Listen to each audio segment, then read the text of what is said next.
Yeah, but it's the second bridge. That's a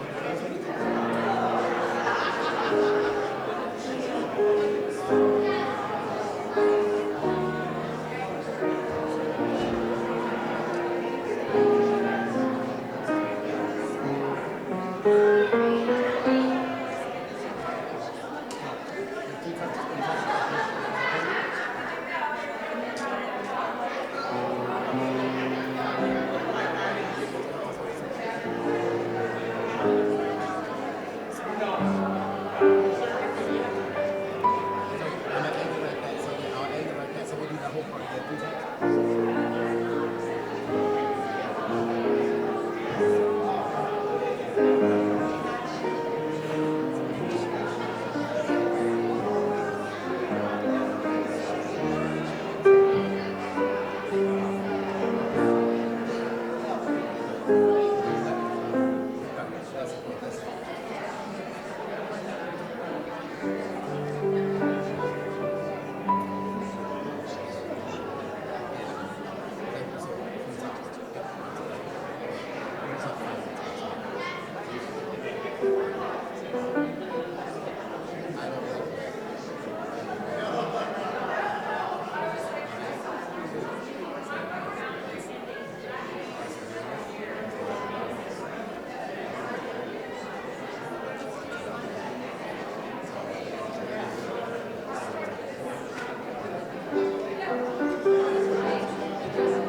That's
having two people there doesn't really work.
She's going to now do the announcements.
has just reached my ears. I must fight through the numbness and distance and numbers to embrace my sisters and brothers in tears.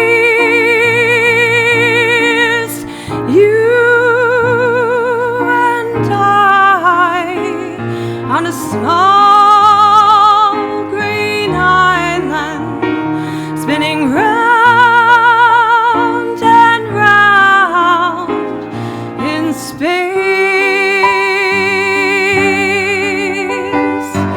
You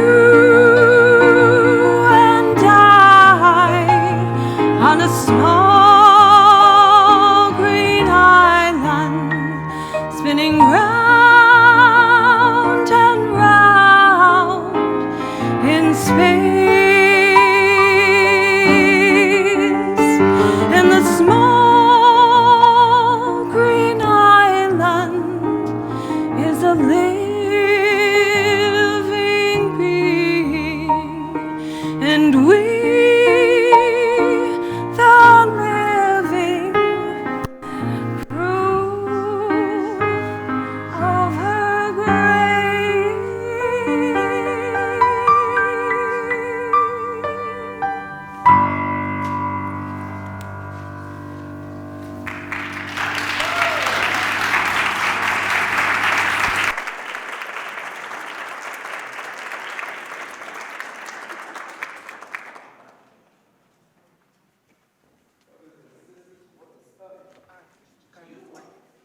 I'm on mic one. Ooh, hey, I got a big mic. Brothers and sisters, how are we doing out there? We good? We've had quite the weekend. Give me an opportunity to reset real quick.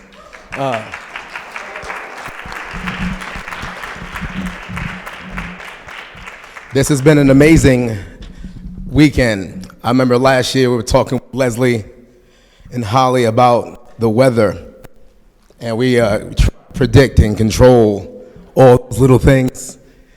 But I think we had a pretty successful weekend, don't you think? Now, just before I launch into my whole diatribe and follow the agenda items here, I just by show of hands, how many people actually attended more than one event this weekend by show of hands? Hercules, Hercules. We like that. How many people are attending the first event for the weekend? Let's all put our hands together to say thank you for braving those. We at MLK Saratoga try to make sure that we continue the tradition that started many, many, many moons ago. And we have some of those members who held it down and kept it going strong ever since. And as we now the morph and change over into more of a weekend kind of programming event, we want to say thank you and give a big shout out to all of those venues that allows us to be in their spaces. In particular, United Methodist Church right here. So show your hands for please, Pastor Heather and her team.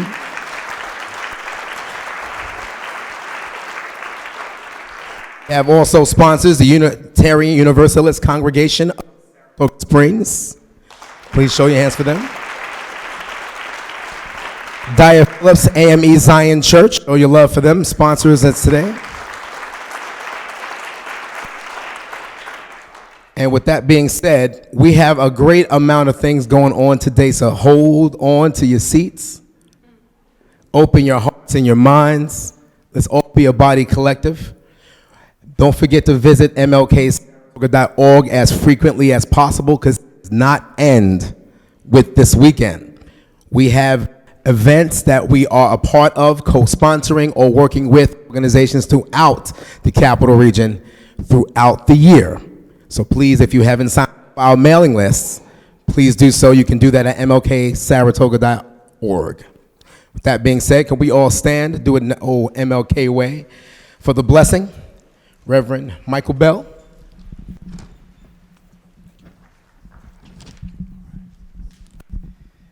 We have many lights that have come from afar and nearby, and whether you realize it or not, the lights are reuniting from everywhere.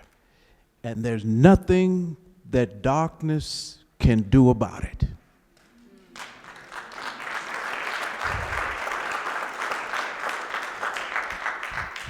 Let us pray. O God, our help in ages past, our hope for years to come, our shelter through the stormy blast, and our eternal home. God, who is called by many names, we come to you today to ask for your blessings upon the intent of our hearts and what we do for the sake of humanity. What you have created has been good, and we thank you for it. Now, as my grandmother would say, come on in the room. Amen.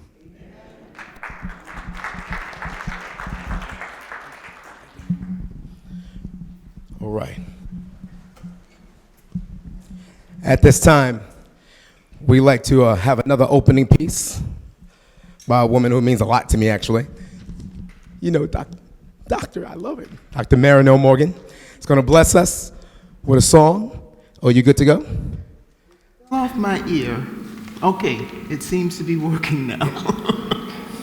I hope it will continue to. Good morning. It's wonderful, actually good afternoon. It's wonderful to see everyone out. The song that I want to share is a song that is a participatory song. It was written about 30 years ago, practically, by myself and a woman in Americus, Georgia, whose name is Alicia Snipes. It's called His Dream is Living On. It incorporates some of the Reverend Dr. Martin Luther King's words into it, and it's easy to participate because it's to a melody that we probably know, the Battle Hymn of the Republic. So it starts as though it is the Battle Hymn of the Republic, and the first time we sing the Glory, Glory, Hallelujah line, we say, His truth is marching on, but every time we sing it after that, we say, His dream is living on.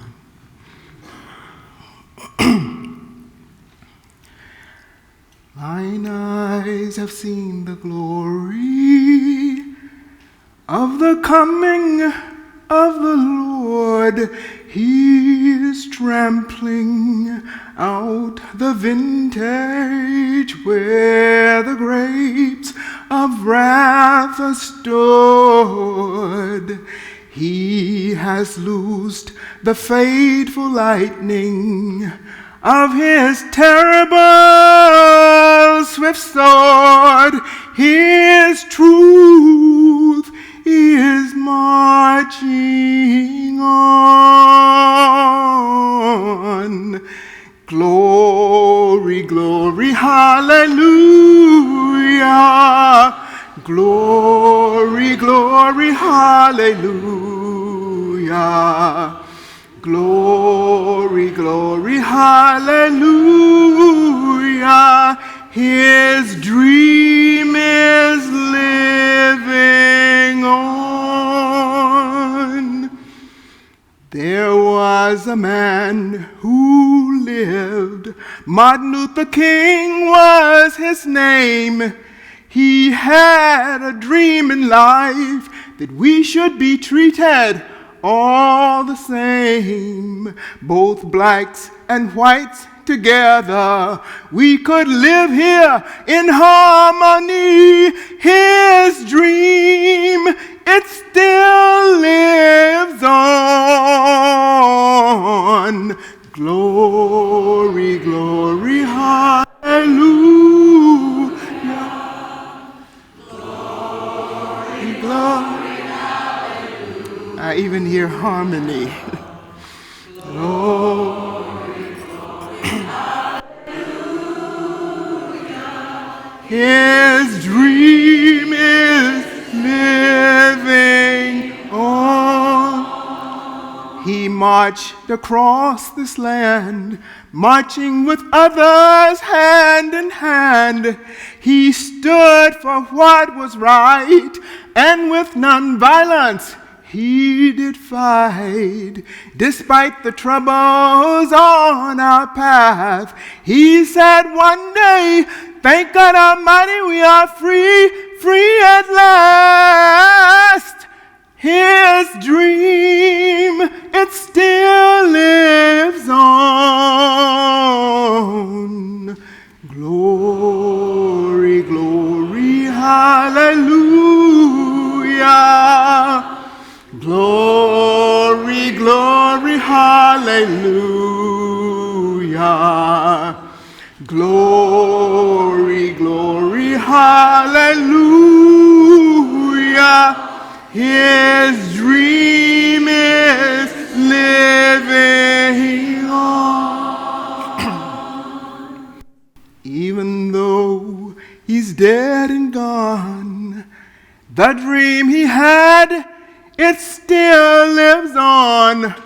Let us keep the dream alive by putting anger and hate aside. Just look how far he brought us from. He said one day we shall overcome. The dream, it still lives on, and it will live on and on. King's dream, it still lives on. Glory, glory, hallelujah. Glory, glory, hallelujah. Glory, glory, hallelujah. His dream is living on.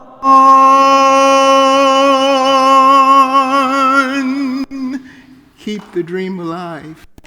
Thank you so much for your voices. Thank you.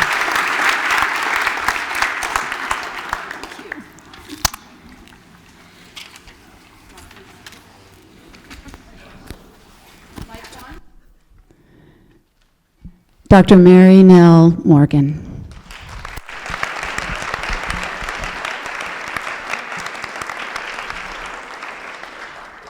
It thrills me to see all these faces. Some of our stalwart, longtime friends, and so many new faces too. Thank you for joining us. I'm Leslie Dana. I'm one of the co-chairs of MLK Saratoga. I'd like to introduce Holly Hammond, the other co-chair.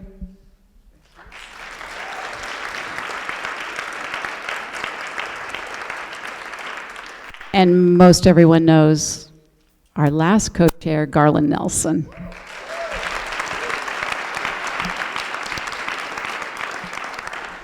I also want to take a moment to thank Diana Domingo, who is the voice you heard at the top with Small Green Planet. Thank you for joining us today. I'm now going to invite another community member who's been active on so many levels. Kathy Johnson is going to speak to us about Better Angels, a national program that she's bringing here to Saratoga Springs. Kathy.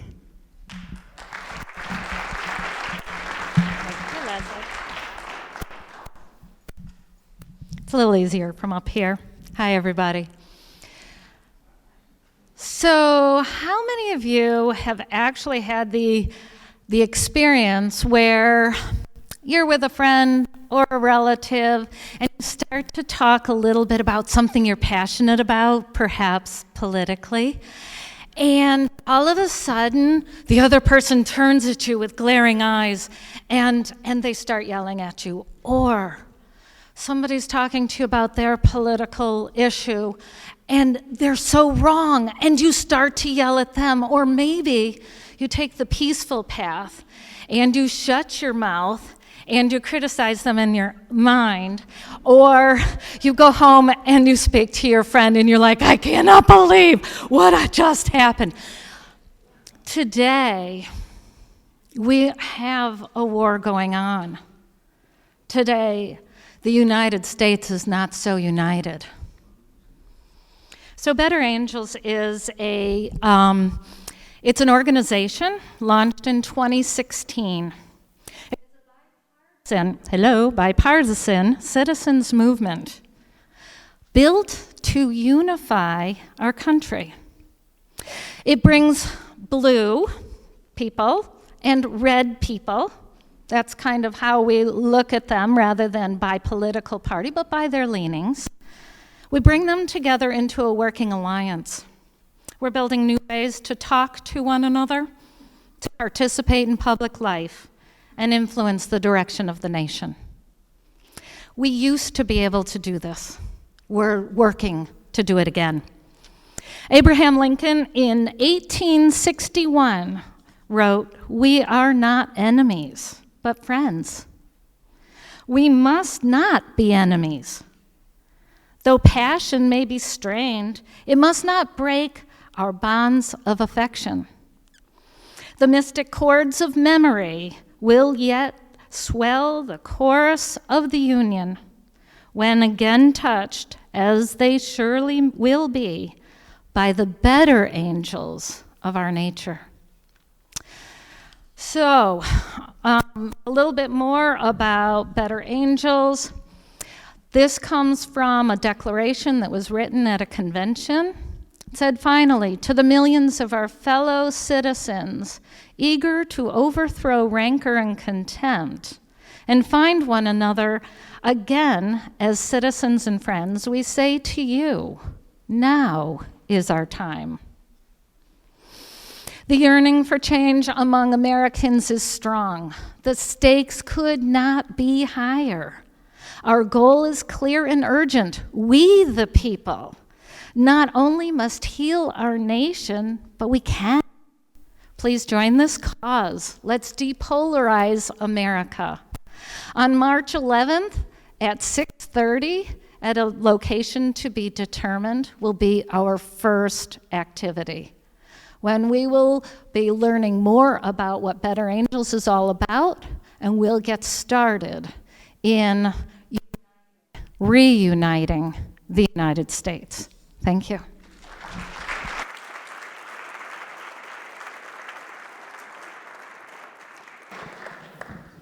Thank you, Kathy. These events, I think you'll be able to track on MLKSaratoga.org's calendar, which will be being updated this week with all the wonderful things that are coming our way. Originally, I had a young member of our community slated to come and speak. Sawyer Nicastro has taken up starting a local hub for Sunrise Movement here in Saratoga Springs. I'm curious how many in the audience have heard about the Sunrise Movement. Sunrise Movement is 2 years old. We heard about them over national news following the 2018 midterm elections. These young people that ranged college all the way down to elementary schools went into Congress and other houses of legislature following the elections to ask of all of the politicians that they put climate change front and center of all legislation, all governance. It is political because they're asking them to change their political priorities, but it is not partisan. We are really fortunate to have a group of young people rising here, trying to figure it out, how they're going to mobilize locally. Sawyer forgot that he was expected on the soccer field today for an important game, so I'm here instead. I also would like to call out that Saratoga High School has a group of young people, Students for Climatet, who have organized several climate strikes, and to also call your attention to local action groups that are working on behalf of the planet, on behalf of our environment, on behalf of our futures. Sustainable Saratoga is doing extremely wonderful work. In April, in particular, I'd like to point out that they are starting a major tree planting focus. They've done Saratoga over the years. They will continue to plant trees that are already saplings, and they find individuals in the city to take on nurturing them. They are now going to be promoting people to start planting your own trees. And we need this level of action that's coming from the people. We have to take action. We have to know that each of us can take action. There were acorns spread out on the tables at the Dr. King Challenge on Friday night. I forgot to make my little pitch for the acorn, but each of you is the acorn that we need out there, planting your roots, spreading your wings, and above all, lifting our young people to the next level. There's also a group, Climate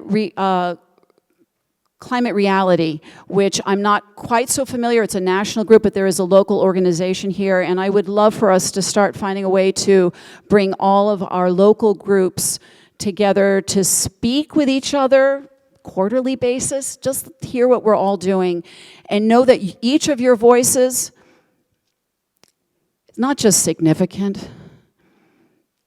We need your voices, and backing your voices, we need your action. Thank you. Taking that home with you and spreading that through your neighborhoods. On that note, this last fall, I crossed paths with a remarkable, lovely man, and I would like to, who's going to be speaking to us. I'd like to introduce you to Joseph Jacob. Joseph Jacob is an immigration attorney in the Capital District region. An entrepreneur and an immigrant himself, Joseph came to the United States with his family in 1993.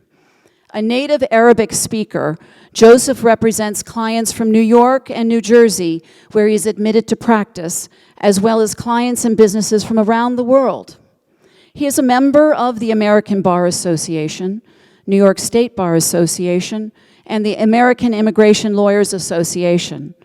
Joseph has served as vice chair of the American Bar Association's Middle Eastern Committee and as vice chair of the American Bar Association's International Human Rights Committee.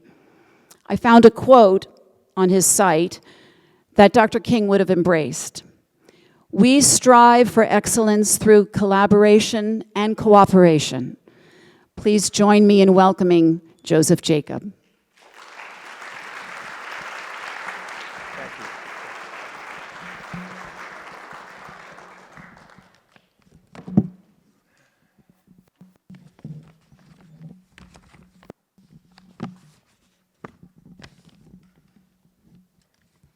Lovely crowd. That's why I have my water with me.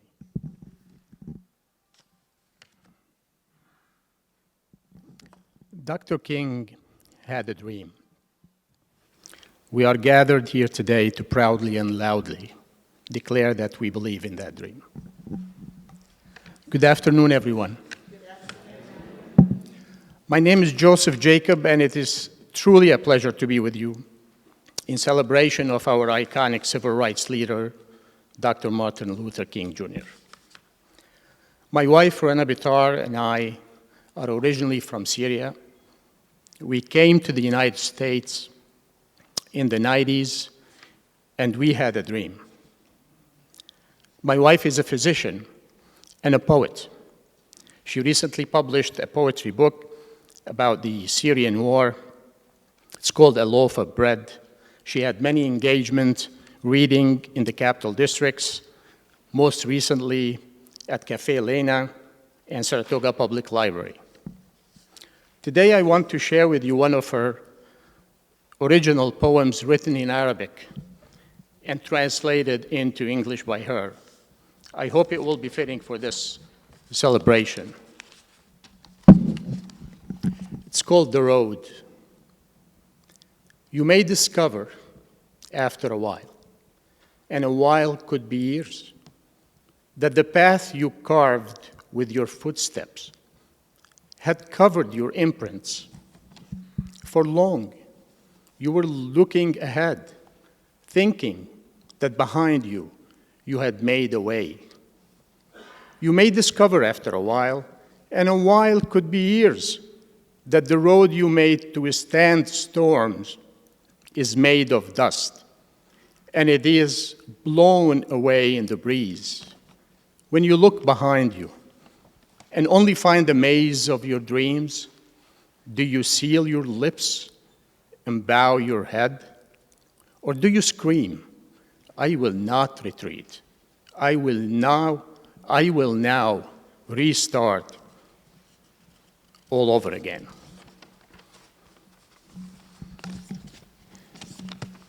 Our family endured tremendous pain from the war back in Syria. I am joined by my son, Jed Jacob. He's a senior at NYU Tisch Filming School. Jed made a documentary about the plight of the Syrian refugees who fled to Germany. The film is called I Am Syria. It was premiered at the Proctor's Theater in 2017. It's available on Amazon. I am also joined by my beautiful daughter, Inanna, Jr., in high school, who was a class president for 3 years, has been advocating for students' inclusivity every day. When the war broke out in Syria a few years ago, I was able to bring my brothers and their families, their wives, and their 4 kids to the United States, and they are thriving here in Saratoga Springs. They had a dream. I would like to read one more poem, also written in Arabic some 30 years ago, and translated by my wife. It's her original. It's called Meadow. When you look for the green, it suffices to find a meadow, to enjoy in peace. But when you look for yourself in the green, all the world's meadows aren't enough. You will invent ways to configure the green in you, and every day you will find a new way. Do not ask me about the ways I love, and don't be surprised of how I live that love. I'm not looking for love, I'm looking for myself in it, and I'm still roaming around the meadows, inventing colors, and I will not stop. I want to lastly finish with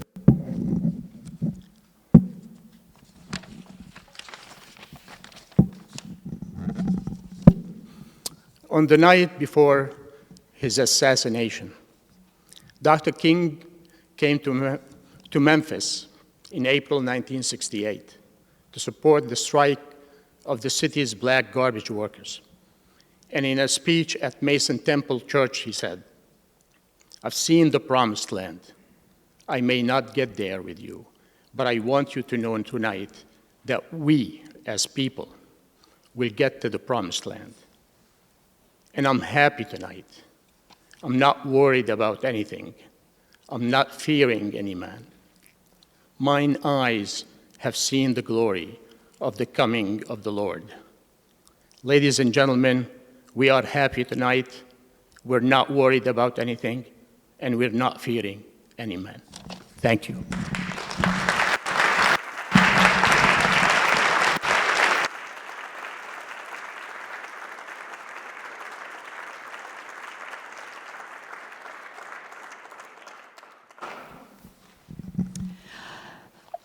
Our next artist needs very little introduction. Beloved Dan Berggren, sharing his original piece, This Planet We Call Home.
care for this place we call home. Take care of each other and our home.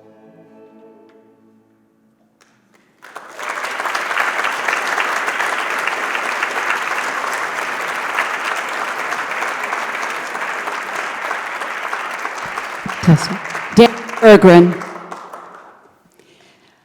I guess it probably would have been a good thing at the top to mention that our theme this year is climate change, the human rights issue of our time. And Dan's words bring that home very effectively. So now we're at the point I get to introduce our keynote speaker. I am really jazzed that not only is he here, but he's a neighbor, and I anticipate reaching out to him again in the future as much as we can.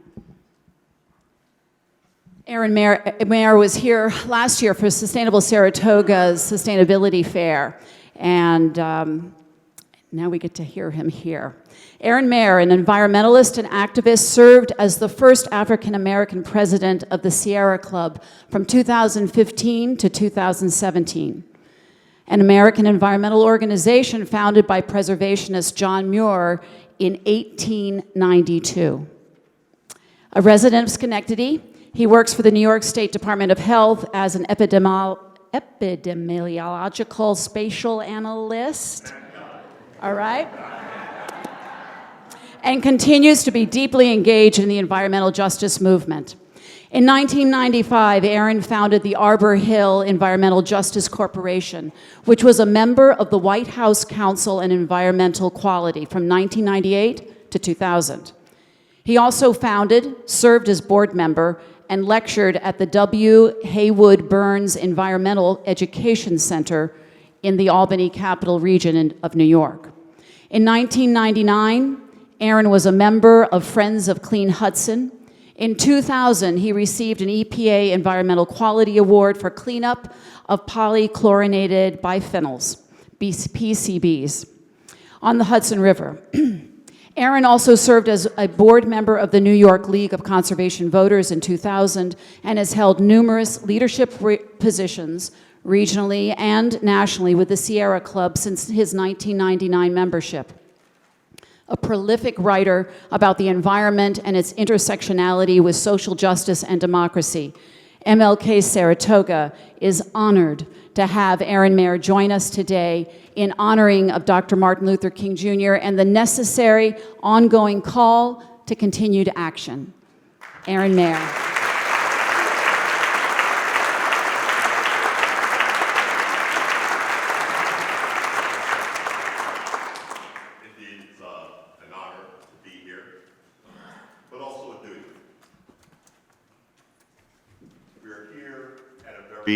Critical hour, but more importantly, a critical time. Dr. Martin Luther King's legacy, and we celebrate annually, should always, in the dead of winter, ignite and fire up our spirit for action throughout the rest of the year. My talk will be talking and playing on Dr.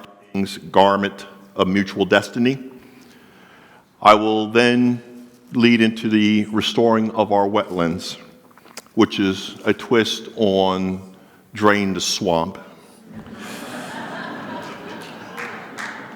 But the restoration will be the call to action. It's not a day to reflect. It's a day to come together, to strategize, and steel ourselves and our spine for the work that is to come and that is to be done. It is an honor to be here because in the work that you just heard about the Sunrise Movement, it's one of the organizations as part of the diversity initiative, but also a movement building initiative that began in the Sierra Club under my watch, called Democracy Awakening. And the Sunrise Movement is one of those many groups and organizations that we gave nurture and sustenance to in the Sierra Club offices in Washington, D.C. And those fired up young activists, some of them inspired by the madman that you see before you, that they went out and took direct action. It is a time to be partisan. There is no middle ground. There's a poster out there of one side calling for racism, the old order. And there's the other side calling for justice and action and changing that order. And then there's that person in the middle asking for common ground. Let me say this, there is no common ground with sexism. There is no common ground with racism. There's no common ground with the old patriotic order that's imaged in the image of white men. This is not to say that all white men believe that or to be demonized, because some of our greatest allies have always been that diverse movement that included all, that did not see the color. So we have within our movement and our journey of diversity and inclusion to build a more perfect union, black, white, blue, and green. Justice knows no race, nor does it know a particular color. But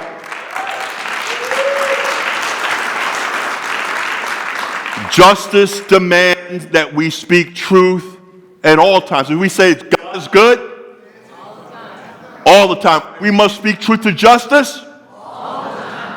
So calling for justice is not a partisan issue. Never be that person in the middle saying, can we compromise? When it came to slavery, even there was the weakness within Lincoln calling for compromise. In fact, his words said that if he could preserve the Union by keeping slavery, he would. If he could preserve the Union by, as I say, having some sort of compromise and still keeping and propping up the patriarchal order of the South and hegemony and domination, he would have. But God, since we're in a place of faith, moved upon this nation and forced the question. It is that obstinance of that old order that was willing to burn down the Union with treason and launch our nation into the slaveholders' rebellion that we call the Civil War. They still try to glorify it and keep it alive today as the lost cause, or in the South as they call it, our culture. There is no culture in blood, as I say, having bondage and having people in bondage or having property in man. That is not a natural order. It is an unnatural order. Well, authority. Well, since we're in a place of faith, the book of Genesis. God, when he created man and woman, he didn't create black man, white man, Asian man, indigenous Native American man. He created mankind. We were always one.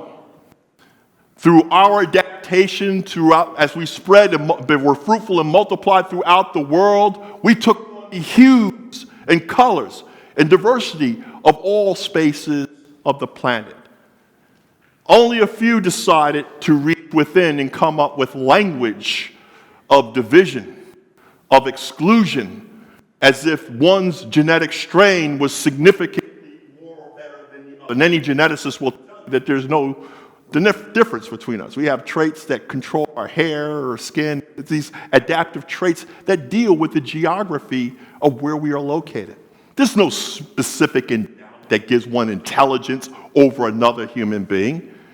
But there is something called pseudoscience, and that pseudoscience of Darwinism that has projected, as I say, man as different species. Remember, up until the early part of the century, right up to the Hitler experiments before they said, oops, we better retreat from this. There was belief that there was an African race, a white race, an Asian race, okay, and they graded them. In fact, one of the things, in fact, we were having this experiment in the health department now. We're trying to atone for health disparities, and we're recognizing institutional racism as it, as I say, impacts the treatment of health and disparities amongst various New Yorkers. And so we're trying to atone for that. And some people said, you know, listen, this makes me feel put off. I'm white, and I feel that I'm being alienated. And I had to remind one of my brothers and sisters in the health department, well, I hate to tell you, if you go back in the state archives, you can see that New York State Health Department was part of the American Eugenics Society. So when you seek truth, you will find the truth, but you will also expose the lie. And ignorance creates a lot of lies. And that ignorance is not accidental. It depends upon a myth structure, a mythos that leads us to false notions of who and what is American. The reality is, if we look at our Declaration of Independence, we hold this truth self-evident that all men, women are created equal. And the men is the pluralistic universal, but all mankind, all of our species is created equal. Genetics and science has caught up to that fact to dispel polygeneity, meaning of many different races, to give that false notion of superiority and inferiority. And we, about 4 years ago, were living that dream. 12 years ago, we elected finally the first African American president.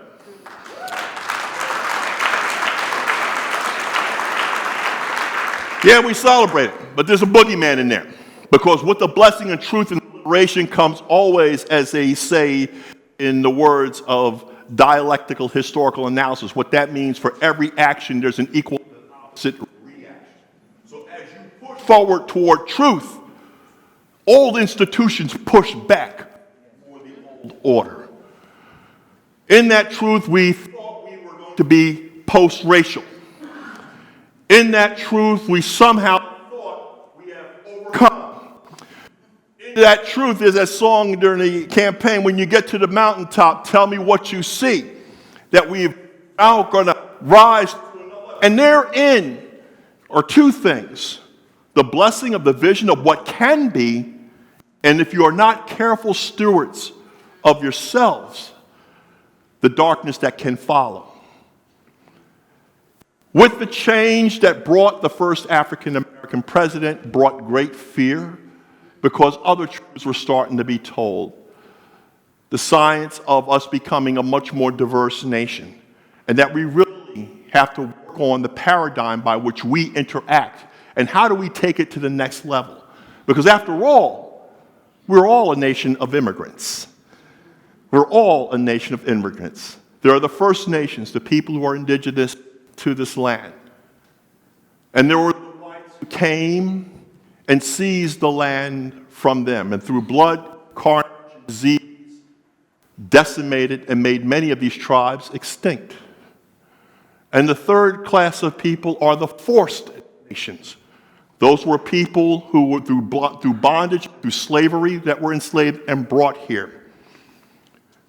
This land is not the land of, as it says, as Steve Bannon would want us to say, and I'll throw that name out there, because he is the architect of this new global movement. The cancer of racism that has given us civil wars, that have given us the ugliest of ideologies, and after all, Adolf Hitler cited the American eugenics scientific movement to justify his program of genocide. At the end of the day, these dark arts that originated within our nation are now propagated and being taught again. As we stand here today, there's a march going on in Virginia right now under the right of the right to bear arms. The right, in the biblical sense, the right to carry swords for warfare. Against whom? Bear arms against whom? Now, that's in terms of personal or family safety. Well, listen, our country has the top police force in the world and has the world's #1 superpower army. Who are you afraid of? The other code that's not being talked about in this alt-right movement, but actually it's being symbolized because the old OK sign is no longer OK because it now stands for white power. It's been flashed frequently, and when called out, they try to hide. But enough of them link their system with their hate to now it can be identified. But it calls on us for strengthening us to really call it out and root it out. But this movement that you see marching comes a day after our sisters marched again in Washington, D.C. against sexism and oppression. And that's why I have my solidarity with them on my neck, but no sidearm, because I don't need a gun. I need the pen, the heart, the knowledge, the truth to take down those who seek to kill it with a weapon. We are mightier than any weapon that they can forge against us if we choose to stand in solidarity and to use our democracy to bring it down. It's a beautiful movement that was announced here earlier. So we're going to try to come together as if, we can just smooth out our differences of Democrat and Republican. Humanity as a species is neither Democrat or Republican. It's neither black nor white. The reality is our politics. Politics is not evil. It is neutral. It is the argument of position by which some seek to broker their ideas vis-a-vis others. Not all politics are equal. Not all politics are just. Now, they throw the term out there so that we can walk away from politics as if it is bad. But you need to ask who's asking you to walk away. Because let me say this, Wall Street does not walk away from politics. They use politics to shape and define their interests, to shape and define this country, and to make profit. They will codify their politics and their norms and their values into law, while at the same time trying to get you to walk away from politics and away from defining your rights and your norms into law. So I wear this not only in solidarity for the women yesterday, but in solidarity for the call of what should be the Equal Rights Amendment. And the politics of all should be on the table. Dr. King was a drum major for justice, but the sheet music that he used was the spiritual politics of justice. There was no compromise. There was no backing down or shying away from. He engaged in the politics to move Washington, D.C. to tear down the laws of Jim Crow, down the laws of sexism, down the laws of militarism, so that we can have a more perfect union. Let us not lose sight of the power of politics. They want you to fear that which you have the most power and influence in. Our democracy guarantees everybody one person, one vote. In other words, you have as much power as Mayor Bloomberg in the poll. You have as much power as Donald Trump in the poll. You have as much power as any other one person in the poll. And to show you how powerful it is that they are willing to engage in tools of mass distraction to scare you away from the poll. That's what voter suppression is all about. That's what gerrymandering is all about. That's what, as I say, clearing the voter rolls is all about. That's what the voter ID card is all about. Anything that they can do to strip away the power of the masses in America, they will be able to keep their foot on the masses of America's neck. We must roll that back.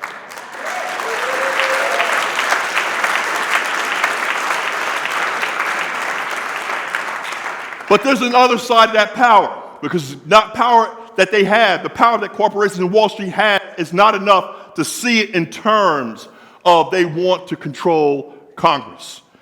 You're missing the other piece. It's always a gun for what? A weapon for what? Power for what? The power that they want, the power that they're seizing, is so that those who are invested in the fossil fuel sector of coal, gas, and oil will have their assets protected. If we move toward dealing with something called climate change, their assets are wiped out. So we are seeing power for what? So they're using Steve Bannon. In fact, he's got a YouTube around there. He's traveling now in the globe, linking his alt-right movement and lecturing before who? The fossil fuel sector, the international fossil fuel sector. Why is that? Because if America is divided on racism, if America is divided on sexism, if America is divided on just economic sustainability, job insecurity, and putting food on the table, then it is not ready to build a movement to deal with the greatest threat to all humanity, which is anthropogenic climate change. Think about that. Think about that.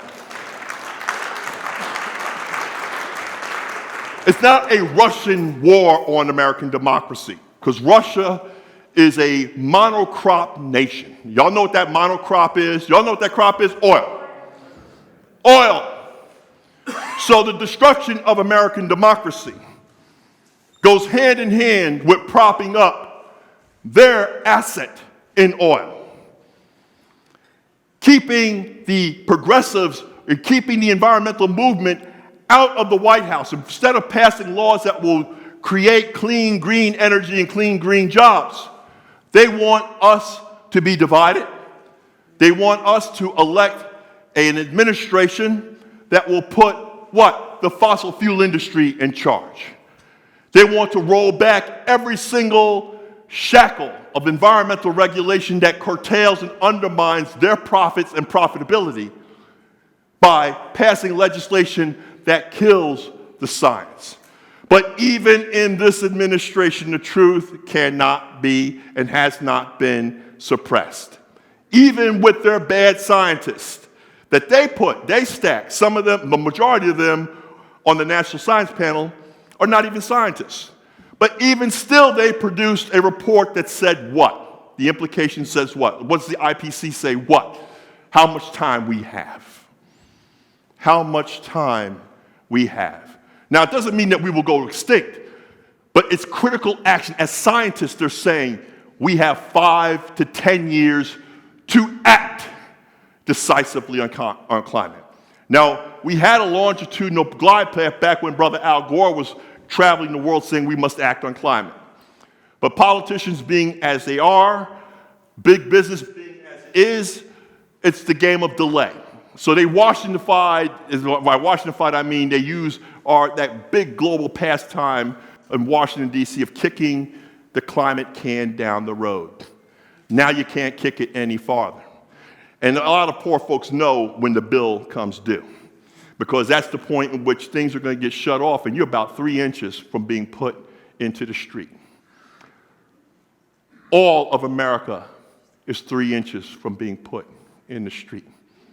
All of humanity is 3 inches from being put in the street. When that bill on climate comes due, let's be clear, when that bill on climate comes due, there's no Republican human, there's no Democrat, there's no black, there's no white, there's no male, there's no female. When that bill comes through, Earth, the planet, and climate is the great equalizer. Prophecy? Look to Australia, a climate-denying country right now, though the majority of its population, like ours, recognize that there's anthropogenic climate change. But the political apparatus is controlled, like our administration, by the carbon interests. So much so, they just threw off a whole bunch of indigenous people in Australia off their land so they can expand coal extraction. But another beautiful sign that the earth is the greatest equalizer and God has a plan. The hottest year in human history, second hottest year in human history ever recorded right now, this past year, 2019, second hottest year in human history, human existence ever recorded. But the fires in Australia, red in the sky, black in the night, and the sun as it was setting one day, people started to recognize it looked like the indigenous people's flag of Australia. The people that they're moving off the land as it is burning, they saw that sign. And people said, listen, there is a curse upon us. But there are other signs. The Great Barrier Reef, just off of Australia, it's almost extinct. It is what we call a biomarker. Remember, when we do products or create products for humanity, what do? We test them on animals. And as I said, whether an animal has some sort of reaction that determines as a proxy to humanity whether or not it is safe. We're seeing species collapse around the planet due to anthropogenic climate change, And these are the early canaries in that proverbial carbon coal mine. We're bearing witness to species loss. Big fires again in Australia. Some of the most rare and unique species in flora and fauna. They're starting to tally of seeing what's gone extinct in our lifetime. In our lifetime. But more importantly, as our oceans are warming up, heating up, and acidifying, we're starting to see massive die-offs of various aquatic species all along the Pacific coast, going from Canada all the way down to Argentina in our lifetimes. Now, a person said, listen, Aaron, we don't have time to care about that. We have to worry about jobs and economic development.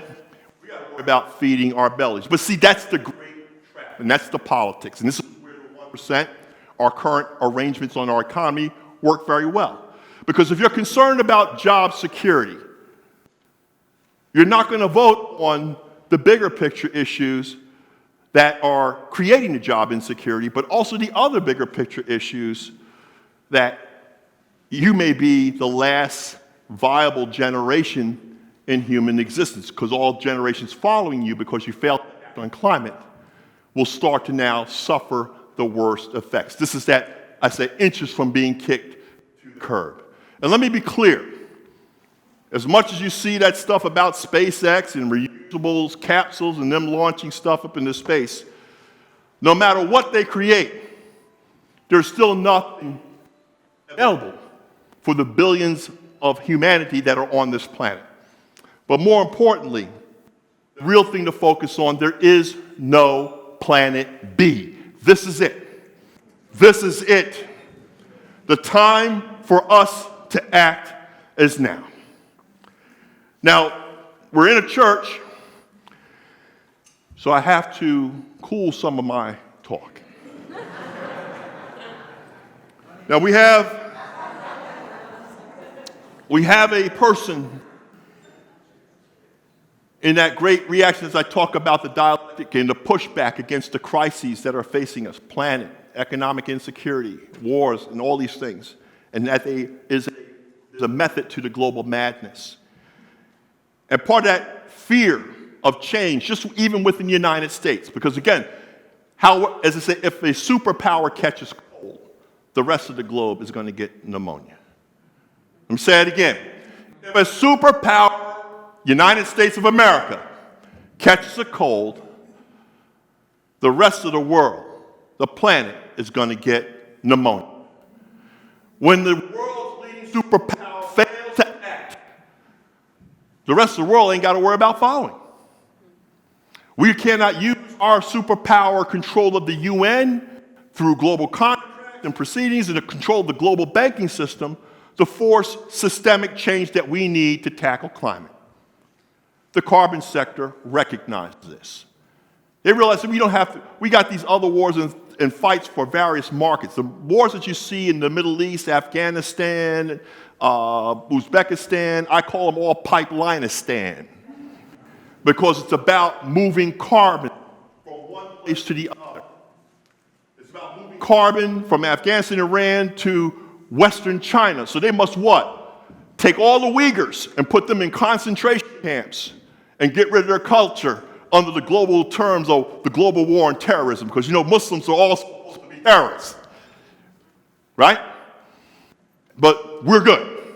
God is on America's side. So everybody's using that currency of terrorism and fear to move whole populations so that pipelines, the Middle East can now pipe more carbon to China. But a world superpower could control that if it was sane, if it was rational, if it was operating in the interests of we the people, America. But we the people must be hoodwinked and bamboozled by racism, sexism, all the other isms that they've been using since the founding of this nation to divide us. And as I say, the old saying, we've been set upon. We've been set upon. And the carbon industry gave us a leader who used the term American carnage It's a war term. Carnage is a war term because it elicits violence. Now, naturally, they blame it the other side is, what they mean by that is these black people in these urban, is carnage, because it was at the part of the Black Lives Matter. And under the Obama administration, we were in that process of recognizing the institutional harm of our cradle-to-grave prison industrial complex and how we got to work that out. Now, granted, we may disagree, and I disagree, tremendously with Brother Obama on the pace of change, but he definitely was moving. I understood his mass. But what Brother Obama did not understand was that in the shadow of the necessary change that he was creating, corporate carbon interests were seizing it as a wedge issue, to use race as a boogeyman, to, as they say, claw back the old order. So under American carnage, the urban inner city, people of color, Muslims that need to be stopped from coming in, women that need to be reined in, gay, lesbian, and queer folks had to be again ostracized and denied their human rights and their civil rights within their union. Under American carnage was the wholesale reversal of what was coming or had to come, as I say, in the prior 2 years of the prior 2 administrations of President Barack Obama. The other thing was not only destroying that progression, but he also, under the term of destroying necessary institutions of democracy, like our government, he called it a swamp. He said we have to drain the swamp. Now, how many here know what a swamp is?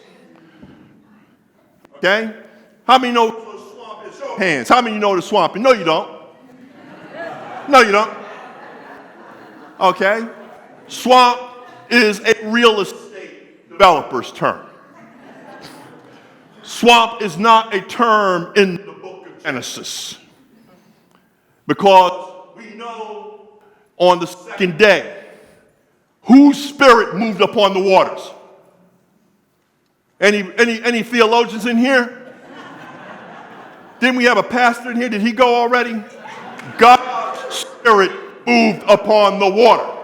There can be nothing unholy about water if God's spirit moves upon it. It is essential to creation. But God also created our flora and fauna, and he talks about the ecosystems within the book of Genesis. The wetlands of humanity, of existence, create all that we, or as I say, we depend upon. Wetlands purify the air. They purify the soil, and they purify the water. They take out the toxins and ills that we throw in them, and by their own miracle function. And of course, scientists and biologists and a lot of people can break down the 101 and say, you really don't have to deal with the spiritual stuff. I said, well, listen there. Since I'm a descendant of Baptist preachers and Anglican preachers, and actually one Anglican bishop, then I will wax on that spiritual side, because my faith has saved me when my science has sent me to the edges of despair. The book of Genesis, perhaps to me, is that oldest of all natural science books, because it gave a proof or a thesis that has now been validated by scientists of what a wetland is. And the fact that in that book, of all books, that it says God's spirit moved upon the waters, and the fact that we as a species in our women's mothers' wombs are gestated in what? Water. When Native Americans talk about water, they say water is sacred. Water is essential to all of us. So when somebody comes at water with a real estate developer's term, calling it a swamp, and the ecosystems that water feeds into, the wetlands, a swamp, we should lean forward and give great pause. When they say drain the swamp, and we know when they're draining a swamp from a real estate developer standpoint, it's for development. And is it developed for our collective interest? Is it developed for humanity? No. It is developed for the one. And we better make sure if it's going to be for that one, he better care about all of us. But if that one happens to be the current real estate developer that runs a nice luxury condo at our taxpayers' expense and hotel at our taxpayers' expense, then I already know he's not for me.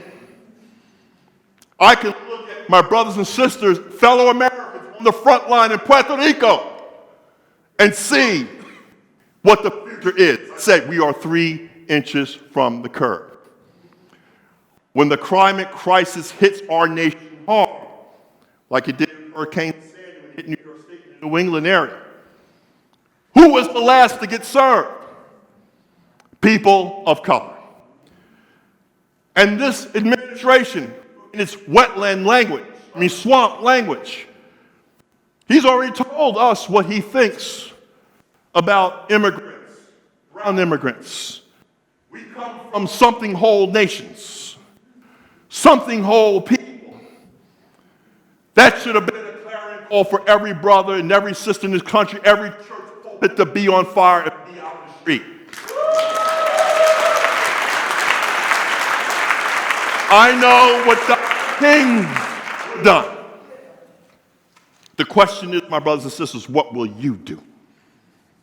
What will you do? We are facing some serious choices.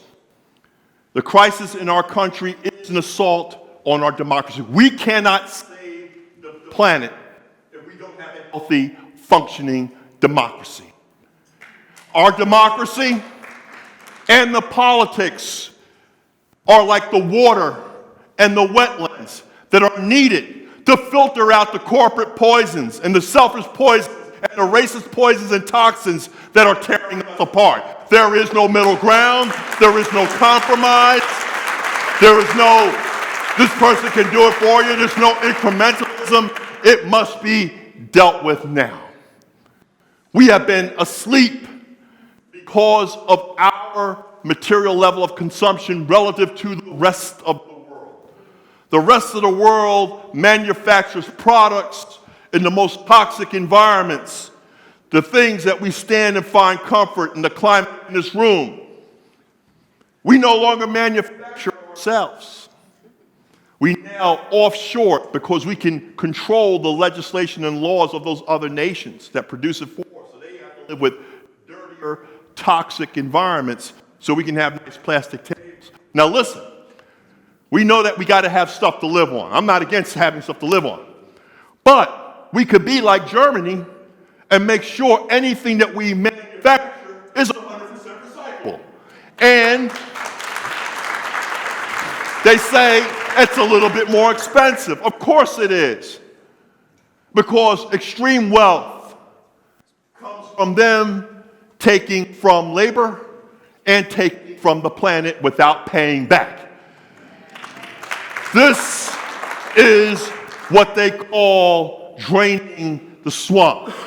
I call it destruction and filling in the wetlands. I call it injustice.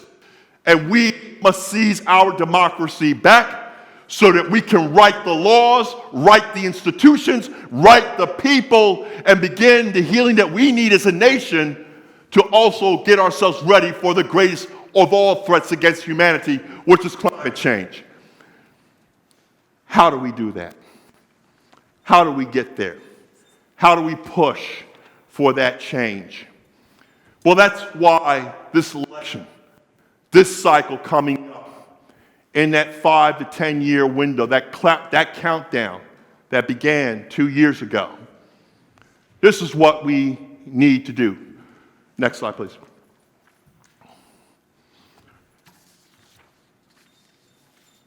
When Dr. King talked about the mutual destiny, he talked about those spiritual, political, metaphorical wetlands. Everything is all connected.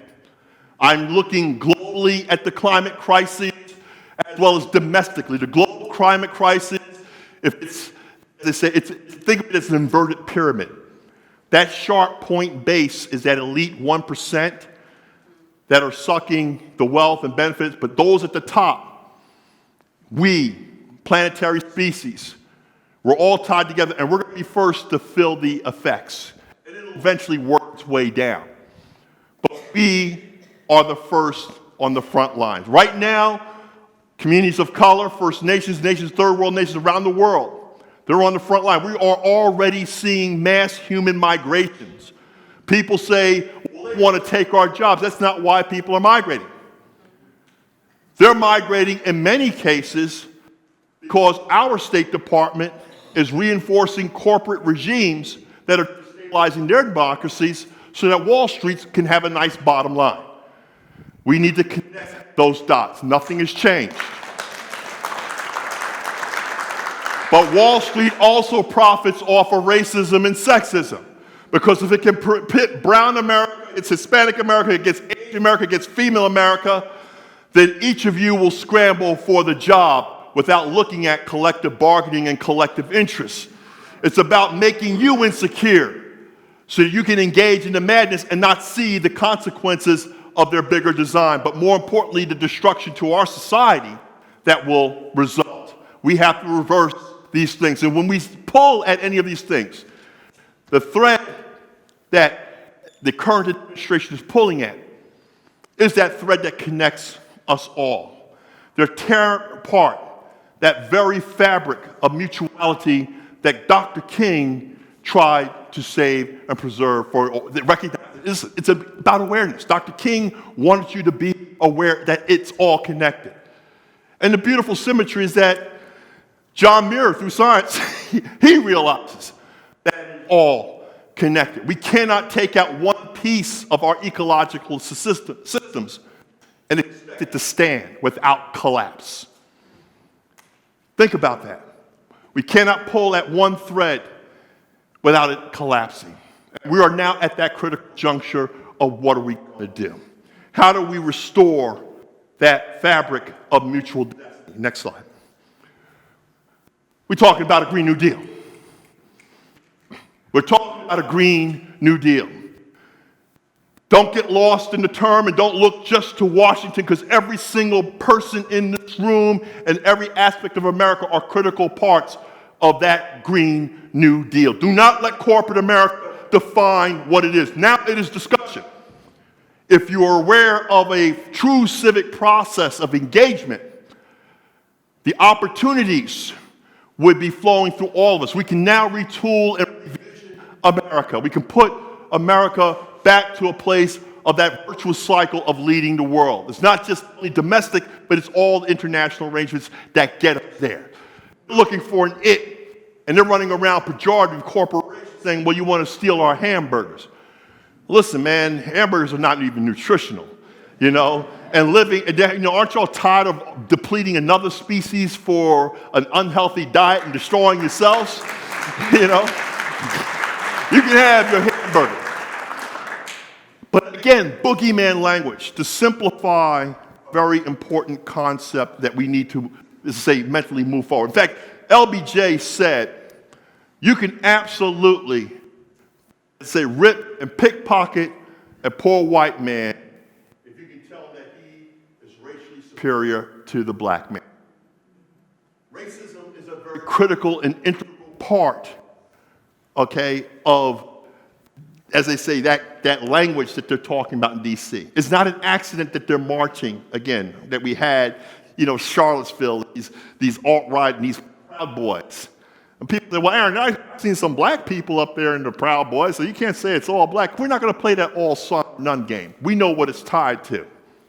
We have black overseers in slavery, We have Clarence Thomas sitting on the Supreme Court. So we already know that just because there's your kinfolk or your skin folk don't make them your kinfolk. They don't necessarily have to speak for all black. So you can always find contradictions.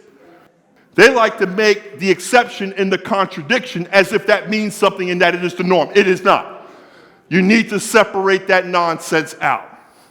So the Green New Deal, to restore our wetlands, restore our political cycles, it's essential that we all collectively engage in it. And here's why it's important. We cannot let the private sector and Wall Street define the Green New Deal. We do not want them to set clean energy prices anchored to carbon energy prices so that multinationals like National Grid can still suck wealth and profit out of our nation. If we innovate and make it cheaper here, then the people should benefit from the lower prices. It should not be. The game for them right now is delay. And the delay game is so that they can cost actuarially it out to position themselves to maintain hegemonic monopolies. By hegemonic, I mean big multinational monopolies. In other words, if they find out actually, and they're finding it out right now, even with coal, that, hey, if you got yourself an electric car and you can go the same distance per mile that you're paying $2 or $3 a gallon of gas for 25 cents, we don't want you fools to pay 25 cents. We want you to pay like you're paying for carbon. That's what I mean by gaming it out. In the hood where I come from, they call it running the game on you. Okay, that's when some hustler is ready to run a game so that you still pay through the nose, even though there's a better way. But listen, the predicate is that they got to keep you stupid. They got to keep you stupid. That's why I got Fox News Channel. For the low information voter. I'm going to call it out. Right? So now they have to atomize how we get our news and our information so that people cannot come to what? An intelligent consensus. If we cannot agree on the facts, there is no truth. And if there is no truth, we're all doomed. Because an idiot can come here and tell you that what? There's no such thing as climate change. The weather changes all the time. The only thing I know that's good all the time is God. The last thing I'm going to think is Wall Street telling me they're good. Okay? Again, if they can hoodwink and bamboozle you and move you out of a position toward climate solutions that three things: stores jobs. Remember, that's where the wealth, because we got to have money to pay for our mortgage and get our children the next generation. That's the economic base is very critical. And then the next thing, once you satisfy the economic base that creates the initial fear that drives this whole game, then we can work on how we deal with one another. The racism, the sexism, okay? And then as we create that, we move on to the bigger version. How do we collectively do this all together? Because at the end of the day, we all want to live in a prosperous and renewable world. How do we get big minds around that? They want to scare us away from that because at the end of the day, they're thinking about if we go for a Green New Deal, if we take the COP21, it's not an accident that they pulled us out of COP21, which was the Paris Accord, which was a Paris Agreement. It should have been a treaty. But the corporate carbon interests fixed it so that it could only be an agreement. That was another compromise that my brother Obama made that I was outraged on. The other thing that they did was then recognize, and let me tell you why they got to the agreement. If we went through with the plans at Paris, we're talking about trillions of dollars in stranded assets. What does that mean? That means these people, their whole wealth, the whole wealth paradigm of oil, gas, and coal, just like your checking account, even though it's a commodity, it's measured in dollars, and it's a bankable asset they can borrow against and that they can get wealth from and build their corporate enterprises. It's another proxy asset. Think of it like the dirty Bitcoin. And if you're saying that we're going to diversify and move away from it, then it becomes a stranded asset. Think of the mortgage market meltdown, right? What did Wall Street do with the toxic assets? They dumped them into the public wetlands. They dumped that filth on the back of the taxpayer. You paid for the bailout, number one. In other words, you guaranteed dollar for dollar back everyone their bad decision makers. We paid for it. It got even better. Some of them got dollar plus because not only did we pay for their toxic assets, but those companies that failed, we paid the bonuses of the CEOs that wrecked the economy. Think about that. Now, it must be a mad, insane or bamboozled people to buy into that paradigm. That shows you what we are willing to do to prop up the economy out of fear that we will all lose our jobs. Well, I'm saying have no fear, because the Green New Deal and the green economy is on the horizon. And to retool and to rebuild America, we will create those jobs. They go, well, man, you're talking nonsense. You just made that big leap. Let me say this.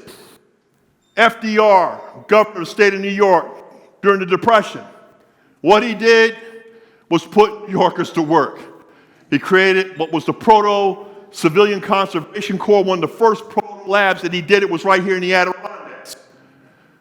He put people to work. Go into any of the federal courthouse in downtown Albany. Look at the massive murals on the ceiling, or if in state ed, those murals. He put every person, artists, to work. Photographers, he sent them all around the country, document America, what's being lost, do an inventory. Our national archives, our public art collections are the better because of a New Deal. Now, we don't need a New Deal because that's the old economy. We need a Green New Deal, whereby that same $1 trillion investment that we're giving to oil and gas and coal every year can be invested back in America. We need to invest in America to make it happen, because when we deal with jobs, we can then deal with equity, and then when we get equity, we deal with climate. But we must do this also within 5 years. And it depends on the healthy democracy, but more importantly, we must come out of that stupor that says we got American carnage and that this is not what we need to focus on. The reality, this is where we need to be, because we need to lead the world into action. Right now, the fossil fuel industry controls our government, controls our democracy, and controls our human relations and how well we're civil with one another. We need to regain that fabric of mutuality, and this is the pathway to do it. Next slide. Because again, who are the frontline communities? This is happening right now in America. That's Texas. Okay? We all remember what happened in New Orleans. What none of you paid attention to was something called the shock doctrine, was a slew of federal policies that were explicitly created and used only against the black community in New Orleans that nobody even raised a lip about. Why?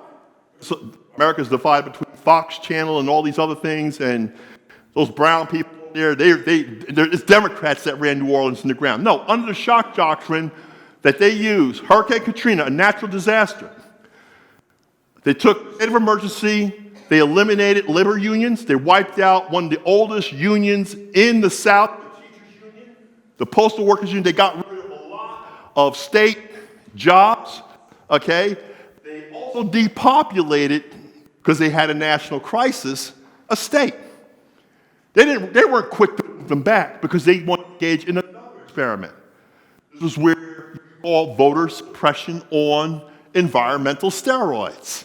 You use a natural disaster, saying it's an act of God, not an act of man, depopulate a state, and then you what? Like Bobby Jindal, right?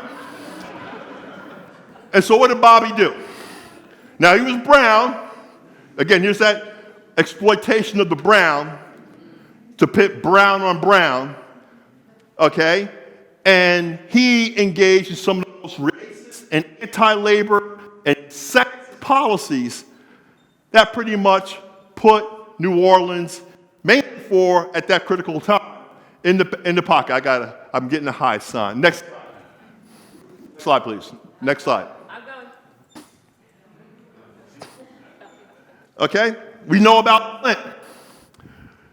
Again, another population where, under the politics of city managers, they were able to inflict and deny a population their rightful protection of civic government, public health laws. And they were, again, had their water supply sold off. And here's what's even worse. Not only did they sell it off, but didn't test it.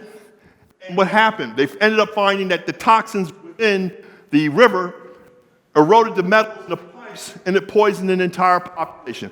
But like something out of Blazing Saddles, what did they do? They went after General Motors, who had a parts plant that didn't want the contaminated water to affect their parts. Naturally, the governor moved swiftly to make sure GM's part plant in Flint had pure water so it could manufacture its parts before it even took care of the water at any child's household. This is where, like something out of Blazing Saddles, shit ain't funny, where people of color are the wrong complexion for protection. But again, it fits into that narrow because many of the whites, well, it ain't me. The white in Ann Arbor, well, it ain't me. The DeVos family, it ain't me.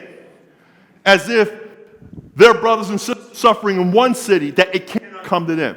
This is that same blindness where you're couching environmental harm in terms of race, as if any race is immune from it. The environment does not know race. And the neglect through government management and institutions will be visited upon us all. Why these next 5 years are critical. What we do to our democracy is critical. Next slide. So we need not a green deal, but one big deal that deals with the planet, deals with the environment. But at the same token, as we invested, just like we did under FDR, we put America back to work. We put America on that virtuous cycle of rebuilding our infrastructure, rebuilding all the things that we need to deal with the effects of anthropogenic climate change, not just resilience within our various communities, but also the teams of diplomats that we need at the international table to secure these blessings, to end some of the most corrupt practices that have been destabilizing nations, to pull them together for climate solutions. I want to end by reminding folks of a beautiful song and a call to action. The call to action at the NAACP in its anthem says to us is this: lift every voice and sing, meaning all democracy, till earth and heaven rings with the harmony of liberty. Not for a few, but for all. Let our rejoicing rise high as the listening skies. And let us march on, let us march on, let us march on, till victory is won. Thank you.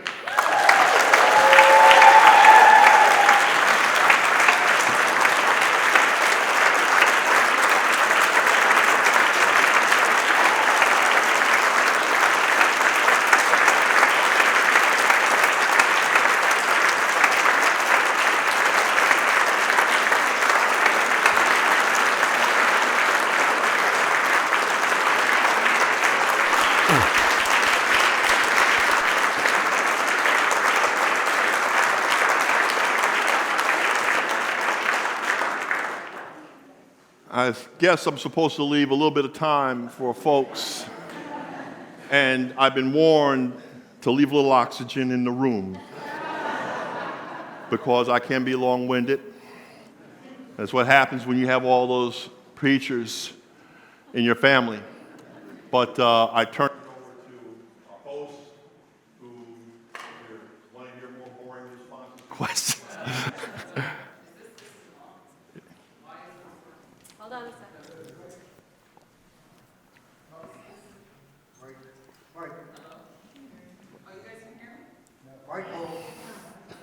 We're working on it.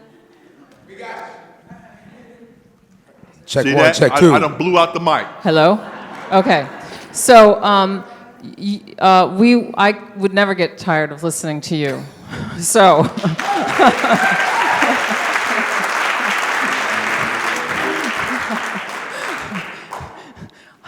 yeah. We want to take some questions, though.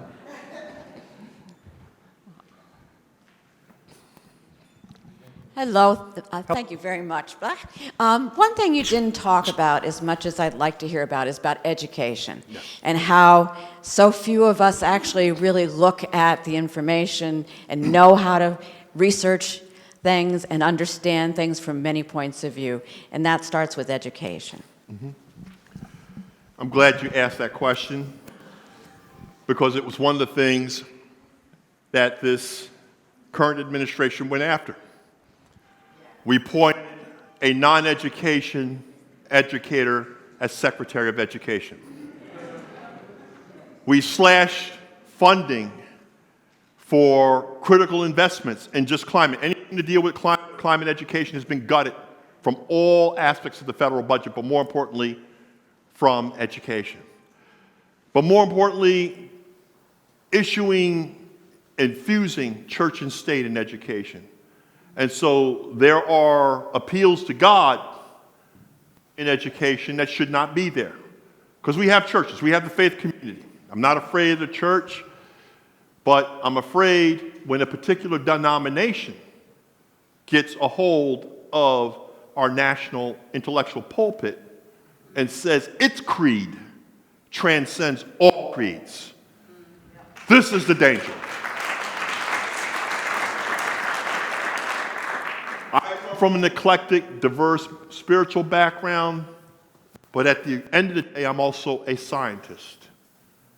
And I know the hand in glove where my science and education fit and my spiritual education fits as well. In spirit, I see signs. I'm able to, I feel like science, we have predictive analytics. I call it my spiritual outlook, but it's informed by big data. But when our children are taught to not read the data, to deny the data, to elevate, as I say, just screw up percentages.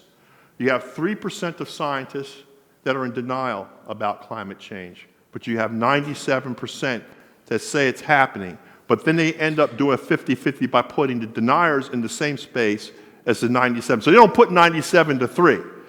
It's a 50-50 debate, and it's a lawyer trick. It's a legal trick. And so when people see two people arguing, they assume that it's a 50-50 exchange. Oh, you can have your opinion, I can have mine. The reality is education, well done, as it's done in Europe and everywhere else, does not allow for that level of ignorance to be inserted. The ignorance that's being inserted right now is willful. It is political. And this is why I tell people there's no middle ground on the politics. The politics are an essential form of the fluids that go into our ecological, political wetlands to clean out the filth, to clean out the ignorance. If we only allow the toxins on the other side to come in, then real education, sound education, reason and understanding goes out the window. It's one of the essential tools in their war of carnage on America that we must retake. It is essential if we are able to produce the science that we need to transform, again, all what we do in our approaches with regards to climate change, but more importantly, how we deal with one another, how we interact with one another. The lack of education and ignorance will be America's downfall, and all the more reason why we must engage right now. If you live in this district, right now, okay, we got people in Congress that don't believe in science and don't believe in education. They very much back what's happening. You have a real choice now. You have a partisan choice to take hold of real change, okay? You have to get out and vote.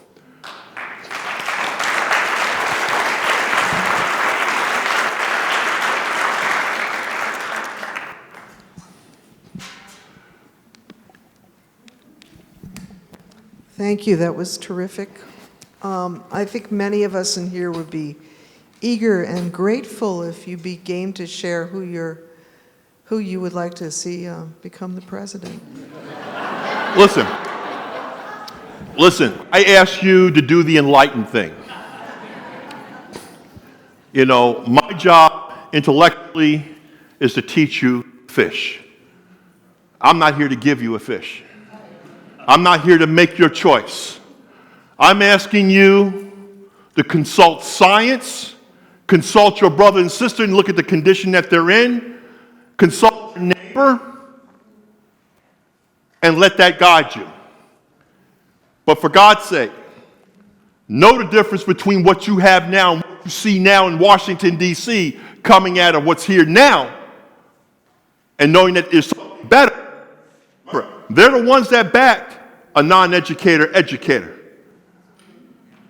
All you have to do Basic math and science, read the votes, tally them, say, and here's a plus or minus column. Is this good for humanity? Is this good for America? Is this good for the planet? Where did this individual fall? And if you do that, your finger with the pen or the lever on ballot day will set you free.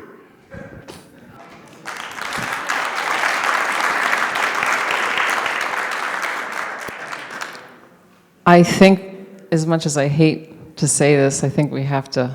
Vamoose? And are you able to stay for our ice cream social? I beg your pardon? Are you able to stay for our ice cream social for a little? I could why don't we take one more question? I saw a hand up there. I think her arm almost fell off. Let's take that one. Let's take that one question and we'll call it. Well, thank you. One thing our Trump has been really good at is creating so many emergencies that he's got us running around like crazy people, with a finger in every single dam because there's so many of them bursting.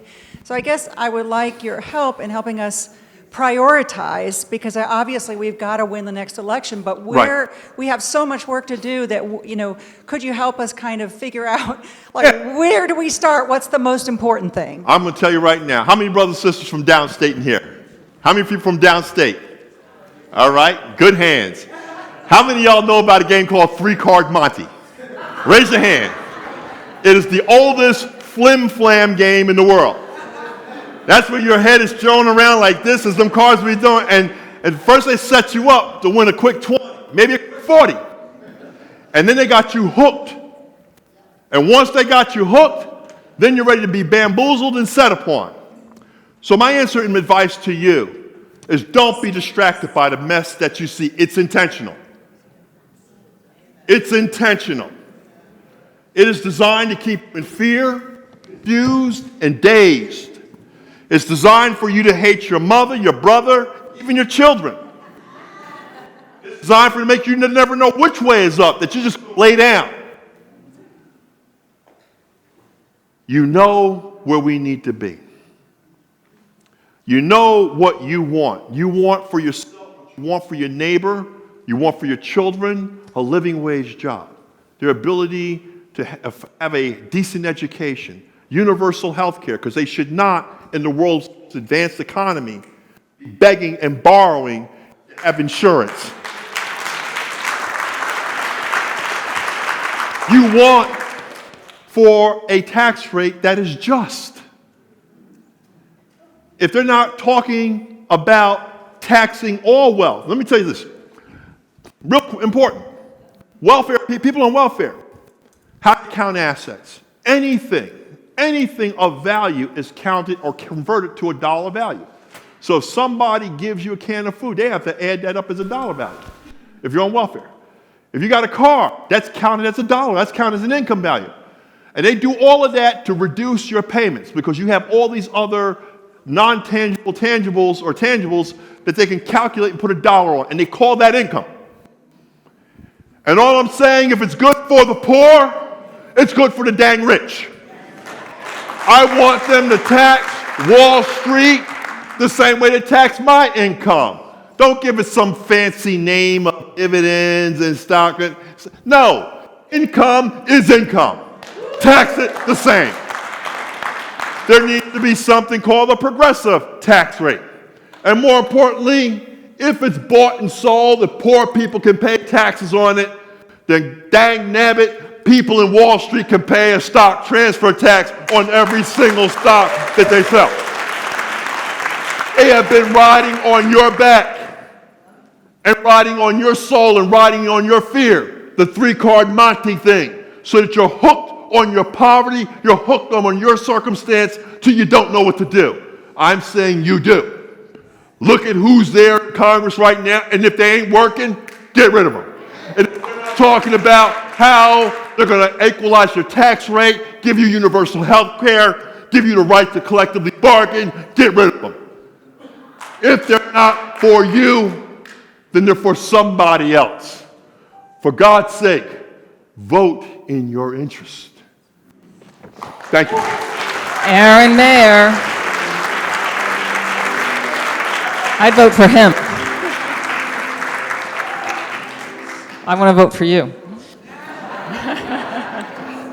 The Lord told Moses that he can't cross I've been told that I can't cross over into the. I got that from. So everyone, please, I appreciate you. We're running late. That's what we do. Communities, we do this. And please stay. Don't go anywhere. We have a few great things left.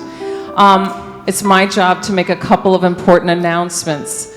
MLK Saratoga has been sponsored for the last 2 years by the Unitarian Universalist Congregation of Saratoga Springs, which has enabled us to operate as a nonprofit.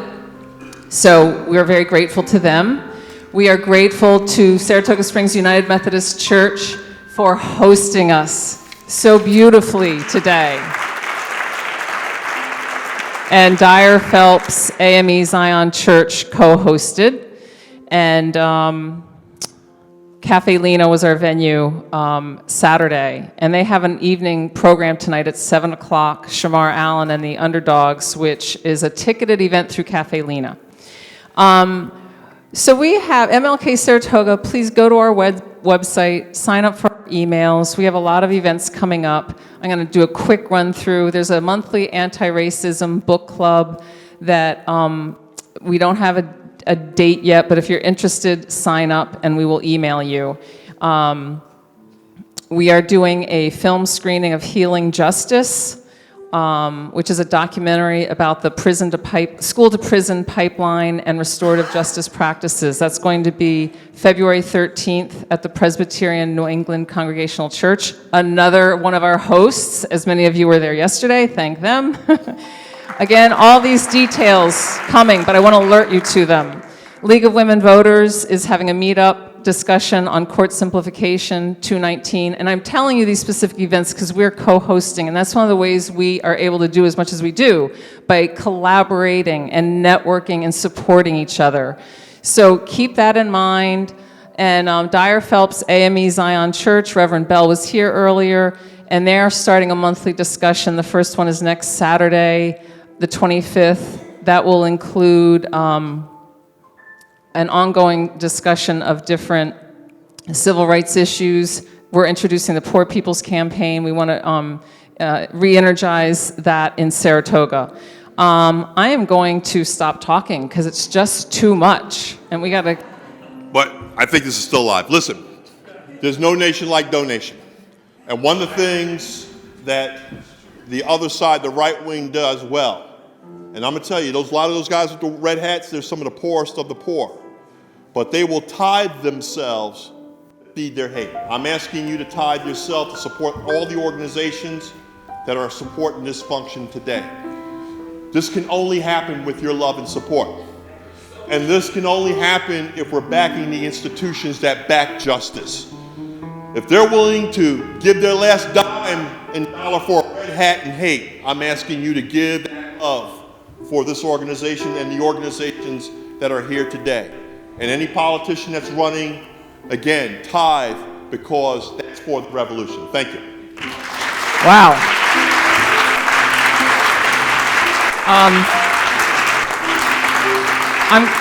I want to call your attention. Franz Dawkins created this beautiful photo collage timeline of Dr. King's life.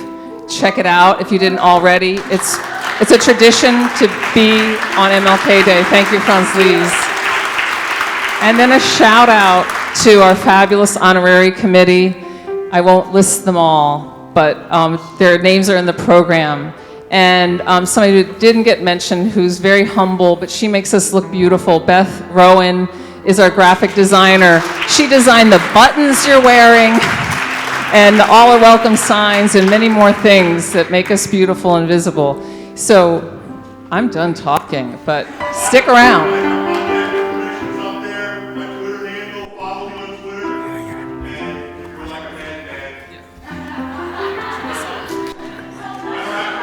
All right, brothers and sisters. At this time, we're going to do 2 quick songs. This is a meditation. Is that cool with you? And I need your participation in both of them. Is that cool? If it's cool, say yeah. Imagine there's no country It isn't hard to do. Nothing to kill or die for. And no religion too. Everyone sing out. Imagine all the people living life in peace. Ooh, you may say that I'm a dreamer, but I'm not the only one.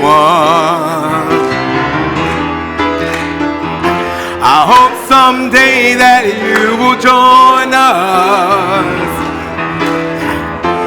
and the world would be as one.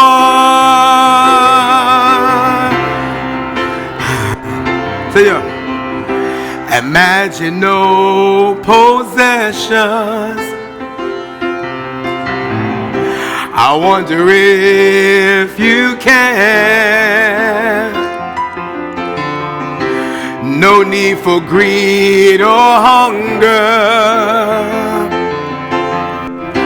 A brotherhood of man and woman. Let's get it right now, come on. Imagine all the people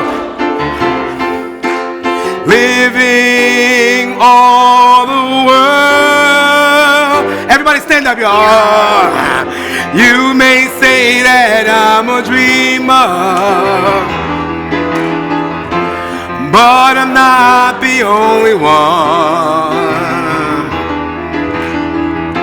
I hope someday that you will join us, and the world will live as one. Everybody, can we stand up real quick? Can we stand up? Can we stand up, everybody? We had a song, a meditation.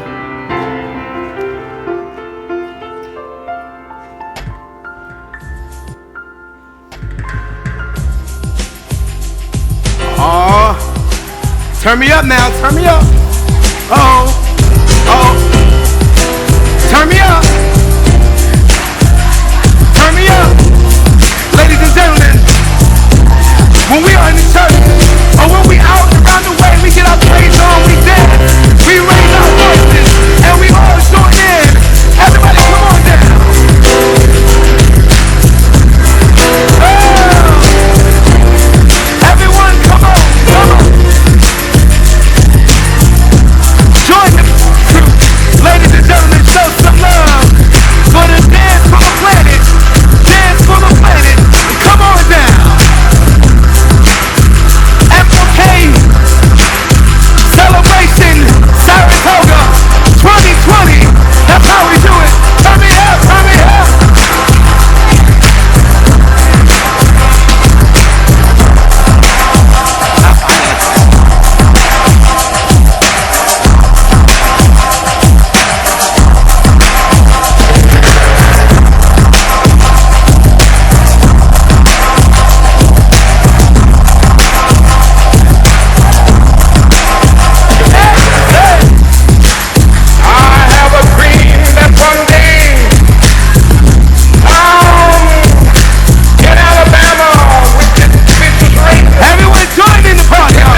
change. Their slogan for this gathering is, if it melts, it's ruined. So let's not keep the ice cream waiting. Let's go down across the hall, fellowship, and get our scoop on, courtesy of Ben & Jerry's and our Saratoga community. Thank you very much, y'all. God bless. We'll see y'all next door.